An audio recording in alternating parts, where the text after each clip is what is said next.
오늘 본문에 소개된 가나안 여자라고 하는 이 여인은 같은 본문을 기록하고 있는 마가복음에는 헬라인이요 수로보니게 족속이라고 자세하게 밝혀주고 있습니다.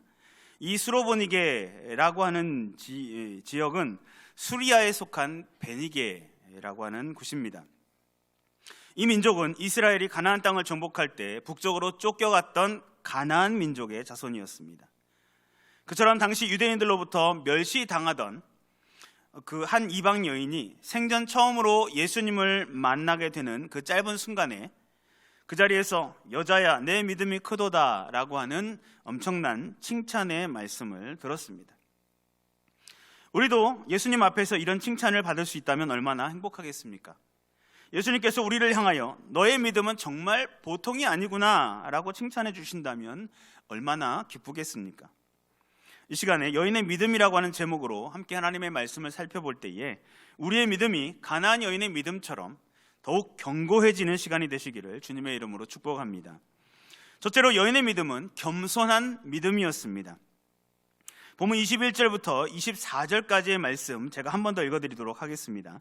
예수께서 거기서 나가사 두로와 시돈 지방으로 들어가시니 가나안 여자 하나가 그 지경에서 나와서 소리질러 이르되 주 다윗의 자손이여 나를 불쌍히 여기소서 내 딸이 흉악하게 귀신 들렸나이다 하되 예수는 한 말씀도 대답하지 아니하시니 제자들이 와서 청하여 말하되 그 여자가 우리 뒤에서 소리를 지르오니 그를 보내소서. 예수께서 대답하여 이르시되 나는 이스라엘 집에 잃어버린 양 외에는 다른 데로 보내심을 받지 아니하였노라 하시니. 아멘. 거기서 나가사라고 하셨습니다. 기록되어 있습니다. 예수님께서는 앞서 1절부터 20절에 기록된 말씀을 통해서 가버나움이라고 생각되는 갈릴리의 한 지방에서 사람이 만들어 놓은 장로의 전통으로 하나님의 계명을 범하는 유대 종교 지도자들의 잘못을 책망하고 제자들에게 정결의 기준을 가르쳐 주셨습니다. 그리고 이제 예수님의 공생애의 주 무대였던 갈릴리 지방을 떠나서 두로와 시돈 지방으로 들어가셔서 그 사역을 계속 진행하셨습니다. 두로와 시돈이라고 하는 곳은 당시 흥왕했던 베니게의 주요 도시였습니다.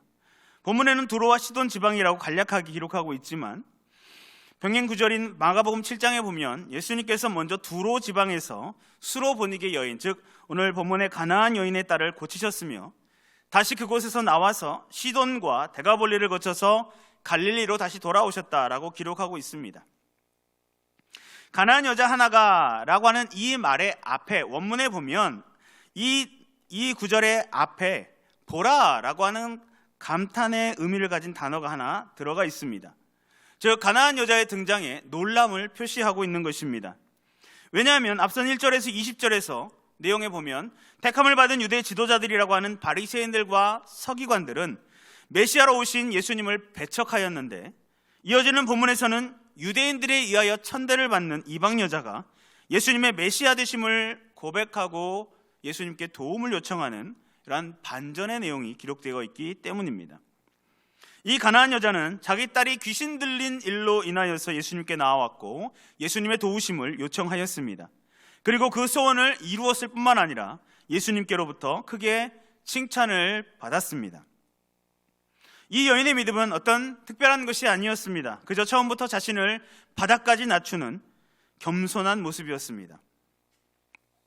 하나님 앞에서 자신의 죄인됨을 인식할 줄 아는 겸손, 여인의 믿음은 바로 여기서부터 시작되었던 것입니다. 그 여인은 예수님을 만난 첫 순간부터 소리질러 이르되 주 다윗의 자손이여 라고 했습니다.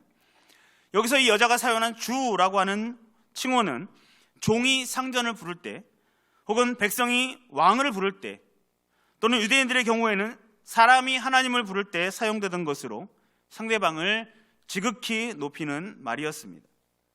또한 이 여인은 예수님을 가리켜서 다윗의 자손이라고 불렀는데 이 말은 유대인에게 있어서 메시아를 칭하는 고유 명사와 같은 것입니다. 그러므로 이 여인은 예수님을 처음으로 만나는 그 자리에서부터 예수님께서 하나님이 보내신 구세주임을 고백하였고 또한 자신의 주님이라고 극진히 높여 불렀던 것입니다. 여인의 겸손은 주님을 부르는 말에서만 나타나는 것이 아니라 그녀의 몸가짐에서도 분명하게 드러났습니다.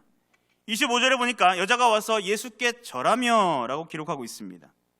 절하다라고 하는 것은 우리가 잘 아는 것처럼 무릎을 꿇고 땅에 엎드려야 가능한 것입니다. 뿐만 아니라 이 여인의 겸손은 이어지는 26절과 27절에서 자신을 개로 비유하는 예수님의 말씀을 그대로 받아들이는 모습을 통해서도 다시 한번 나타나고 있습니다. 본문에 기록된 개라고 하는 단어는 집에서 기르는 애완용 개를 의미하는 단어입니다. 그러나 이것이 귀엽고 또 우리가 거부감이 없는 것처럼 보이는 단어일지 모르지만 사람을 개에 비유한다는 자체가 가장 큰 모욕 중에 하나인 것입니다. 하지만 놀랍게도 이 여인은 자신을 그처럼 개에다 비유하시는 예수님의 말씀을 조금 더 거리껴하거나 반발하지 않고 그대로 수긍합니다. 바로 그런 겸손, 예수님 앞에서 자신은 오히려 개보다도 못한 존재에 불과함을 인정할 줄 아는 마음, 바로 이것이 예수님을 처음 만난 자리에서 이 여인이 증명하였던 믿음인 것입니다. 하나님 앞에서는 그 어느 누구도 이 점에 있어서 결코 예외가 있을 수 없습니다. 이 여인이 보여주었던 겸손함은 사람이 사람을 상대하는 자리에서라면 참으로 수치스럽고 자존심 상할 모습이겠지만 사람이 하나님을 대하는 자리에서는 너무나도 당연한 또한 반드시 필요한 자세임을 우리는 기억해야 합니다. 사람과 하나님과의 관계라고 하는 것은 어떤 상황이든지 간에 우선 1차적으로 사람 편의 무조건적인 겸손으로부터 시작됩니다. 왜냐하면 하나님과 사람 사이에는 너무나도 큰 차이가 있기 때문입니다. 예를 들면 부모와 자식 간의 관계, 특히 부모와 갓 태어난 아이들의 관계가 그렇습니다. 한쪽은 전능하고 한쪽은 전적으로 무능력한 관계입니다. 세상에 그 어떤 아이가 갓 태어나자마자 당신이 정말 내 부모입니까? 라고 질문을 하고 부모와 토론을 하고 어떤 증명을 요구해서 그것을 판단한 후에 결론을 내려가지고 이 사람들은 내 부모구나 라고 믿게 되는 경우는 없습니다. 그럼 자식이 부모를 어떻게 믿게 됩니까? 어떻게 알게 됩니까? 태어난 아기는 점점 자라날수록 자기보다 훨씬 크고 힘센 두 존재가 있음을 알게 됩니다. 그리고 자기 자신은 그 앞에서 전적으로 수동적이고 의존적인 위치에 있음을 깨닫게 됩니다. 배가 고파도 자기 스스로는 분유를 타먹거나 젖을 먹을 수 없고 응가를 해도 부모가 기저귀를 갈아주지 않으면 찝찝한 상태로 있을 수밖에 없는 것이 바로 무능력한 아이의 상태입니다. 입에 젖이나 젖병을 물려주어야 빨아먹고 등에 업히면 업힌 대로 어디를 나가든지 따라갈 수밖에 없는 그러한 처지가 곧 부모 앞에서의 갓난 자식의 위치입니다. 이것은 누구도 예외가 없습니다. 하지만 그 어느 누구도 이것이 불공평하다거나 부당하다거나 합리적이지 않다라고 이야기하지 않습니다. 부모와 자식의 관계는 불평등하고 일방적인 관계로 시작되는 것 같지만 결국 그 관계는 세상에서 가장 확고부동한 관계가 되는 것입니다. 부모와 자식의 관계도 그런데 하물며 하나님과 그 택한 백성들의 관계는 어떠하겠습니까? 하나님께서는 창조주이시고 사람은 피조물인데 부모와 자식 간의 차이와 비교조차 할 수 없는 것입니다. 살아계신 절대주권자 하나님 앞에서 피조물에 불과한 죄인이 가져야 할 첫 자세는 뭐니 해도 역시 겸손인 것입니다. 그러므로 항상 하나님을 찾으시고 하나님 앞에 나아가실 때에 이 가나안 여인처럼 하나님 정말 저는 너무 큰 죄인입니다 라고 고백하며 겸손한 믿음으로 나아가는 모든 성도님들이 되시기를 주님의 이름으로 축복합니다. 둘째로 여인의 믿음은 인내하는 믿음이었습니다. 25절과 26절 말씀에 보면 여자가 와서 예수께 절하며 이르되 주여 저를 도우소서. 대답하여 이르시되 자녀의 떡을 취하여 개들에게 던짐이 마땅하지 아니하니라. 아멘. 이 가나안 여인은 자기 딸이 귀신 들린 일, 참으로 고통스러운 문제를 가지고 예수님께 나아왔습니다. 자식이 아픈 것은 어머니로서는 가슴이 찢어지는 일이기 때문에 그 여인이 예수께 나와서 소리 질러 울부짖으며 청할 때에 그 심정이 얼마나 절박할지, 얼마나 간절한 것인지는 우리도 쉽게 짐작할 수 있습니다. 그리고 그 여인은 나를 불쌍히 여기소서, 내 딸이 흉악하게 귀신 들렸나이다 라고 예수님께 애원했습니다. 귀신 들린 사람은 분명히 자기 딸이었지만 나를, 그 여인을 불쌍히 여겨달라고 했던 것입니다. 자식의 고통이 곧 부모의 고통이기 때문입니다. 25절에서도 주여 저를 도우소서라고 재차 간청하고 있는 모습을 볼 수 있습니다. 이 가나안 여인은 자기의 한 맺힌 이 소원을 예수님께 호소를 했는데 우리 주님의 반응은 의외였습니다. 23절에 보니까 예수는 한 말씀도 대답하지 아니하시니 라고 기록하고 있습니다. 그런 겸손한 태도와 애절한 간구에 대해서 예수님께서는 계속해서 묵묵부답이셨던 것입니다. 얼마나 보기가 딱했던지 23절 하반절에는 제자들이 와서 청하여 말하되 그 여자가 우리 뒤에서 소리를 지르오니 그를 보내소서라고 부탁할 정도였습니다. 하지만 제자들의 그 같은 재촉에도 예수님께서는 전혀 뜻밖의 대답을 들려주십니다. 24절에 나는 이스라엘 집에 잃어버린 양 외에는 다른 데로 보내심을 받지 아니하였노라 라고 하는 말씀입니다. 이런 말씀을 하신 예수님의 진짜 뜻은 주님께서 마태복음 10장에서 제자들을 전도 여행에 파송하시면서 이방인의 길로도 가지 말고 사마리아인의 고을에도 들어가지 말고 차라리 이스라엘 집에 잃어버린 양에게로 가라 라고 하셨던 말씀에 비추어서 우리가 생각해 볼 필요가 있습니다. 즉 예수님의 복음 전파 사역에는 구체적인 계획도 있고 그에 따른 우선순위가 분명히 있으셨던 것입니다. 주님께서는 먼저 이스라엘 민족을 주요 대상으로 사역하시고 나중에 제자들이 그 예수님의 바통을 이어받아서 사마리아와 땅끝까지 이르러 복음을 전파하게 하는 계획이 있었다라고 하는 것입니다. 하지만 그 상황에서 그런 말씀을 하신 것은 그 여인의 믿음을 연단시키기 위해서 의도적으로 하신 말씀입니다. 그처럼 쌀쌀맞게 반응하시는 예수님의 반응에도 불구하고 25절에 보니까 이 가나안 여인은 더 주님께 절하면서 이렇게 얘기합니다. 주여 저를 도우소서. 간청하기를 포기하지 않았습니다. 예수님의 이 여인을 향한 테스트도 참으로 끈질긴 것이었지만 그 여인의 간구 역시 굉장히 끈질겼던 것입니다. 본문 26절에 보니까 우리 주님의 이 여인에 대한 테스트는 정점에 달하고 있습니다. 대답하여 이르시되 자녀의 떡을 취하여 개들에게 던짐이 마땅하지 아니하니라 라고 하는 것이 말씀하신 것입니다. 선민 이스라엘 백성들에게 먼저 주어져야 할 하나님의 은혜를 이방인에게 먼저 줄 수 없다라고 하는 말씀입니다. 성도의 간절한 기도에 대한 응답이 지연되는 것은 성경에 자주 나타납니다. 하나님께서 아브라함에게 아들 이삭을 주시겠다라고 하는 약속은 무려 25년의 세월이 흐른 후에 이루어졌습니다. 또 예수님께서는 사랑하시는 친구 나사로가 죽을 병 걸렸다는 소식을 들으셨을 때 그 급박한 상황 속에서도 그 계시던 곳에 일부러 이틀을 더 유하신 후에 출발하셨습니다. 어찌 보면 우리 주님께서는 때로는 우리로 하여금 애간장을 태우도록 일부러 미루시고 늦추시고 늑장을 부리시는 것처럼 보이기도 합니다. 하지만 주님께서 왜 그렇게 하시겠습니까?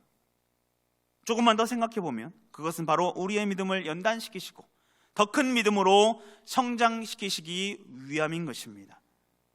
아브라함의 경우에는 어떻게 그 믿음이 연단되었습니까? 로마서 4장 19절 20절 말씀에 보면 그가 100세나 되어 자기 몸에 죽은 것 같음과 사라의 태에 죽은 것 같음을 알고도 믿음이 약하여지지 아니하고 믿음이 없어 하나님의 약속을 의심치 않고 믿음에 견고하여져서라고 기록하고 있습니다. 하나님의 더딘 응답을 25년간 기다리는 동안 아브라함은 점점 더 연단을 받고 점점 더 그의 믿음이 견고해지는 축복을 받았던 것입니다. 그러한 견고한 믿음은 그가 만약에 75세 때 즉시 아들을 얻었더라면 결코 얻지 못했을 것입니다. 나사로의 경우에도 예수님의 지연 작전에는 같은 목적이 있었습니다. 요한복음 11장 14절과 15절 말씀에 보면 이에 예수께서 밝히 이르시되 나사로가 죽었느니라 내가 거기 있지 아니한 것을 너희를 위하여 기뻐하노니 이는 너희로 믿게 하려 함이라 라고 말씀하고 있습니다. 예수님께서 늦게 떠나심으로 인해서 나사로가 죽게 된 것이 결과적으로는 예수님의 제자들로 하여금 더 확고한 믿음을 갖게 해주는 기회가 되었던 것입니다.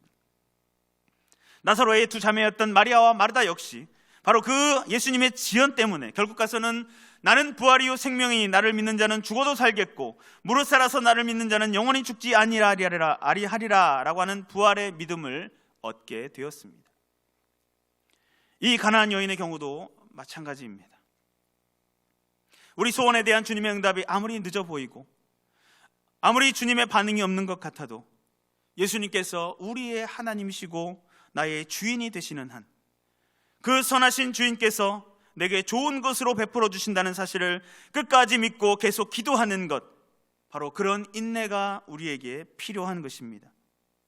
만약에 우리가 원하는 대로 모든 일들이 바로 그 시간 그 자리에서 다 이루어지고 응답을 받는다면 우리의 믿음은 결코 성장하지 않을 것입니다. 제자리에 머물러 있을 수밖에 없을 것입니다.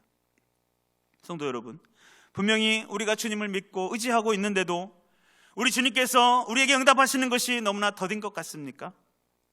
그것은 주님께서 저와 여러분들의 믿음을 더 확실하고 성숙한 데까지 이끌어 올리시기 위한 것인 줄로 믿으시기 바랍니다. 아무리 못난 죄인이라고 하더라도 저와 여러분은 하나님의 택하신 자녀이기 때문에 선하신 하나님께서는 결국 좋은 것을 베풀어 주지 않으실 수가 없기 때문입니다. 그러므로 가나안 여인처럼 하나님 앞에 나아가 끝까지 낙심치 말고 인내하며 간구함으로써 결국 그 소원대로 이루어지는 기도의 응답을 누리게 되는 성도님들 되시기를 주님의 이름으로 축복합니다. 셋째로, 여인의 믿음은 확신 있는 믿음이었습니다. 본문 27절과 28절입니다. 여자가 이르되 주여 올소이다마는 개들도 제 주인의 상에서 떨어지는 부스러기를 먹나이다 하니 이에 예수께서 대답하여 이르시되 여자여 내 믿음이 크도다 내 소원대로 되리라 하시니 그때로부터 그의 딸이 나으니라. 아멘. 아까도 살펴보았던 것처럼 26절에서 우리 주님의 말씀은 사람이 받기에는 너무나도 자존심 상하는 말씀이었습니다. 자녀의 떡을 취하여 개들에게 던짐이 마땅치 아니하니라. 선민 이스라엘 백성들에게 먼저 주어져야 할 하나님의 은혜를 이방인들에게 먼저 줄 수 없다는 말씀. 하지만 이런 주님의 의도적인 말씀에도 이 여인은 더더욱 그 믿음이 연단되어 완전히 순수한 경지에까지 이르게 됨을 우리는 보게 됩니다. 그 여인은 오히려 주여 올소이다마는 개들도 제 주인의 상에서 떨어지는 부스러기를 먹나이다 라고 고백했던 것입니다.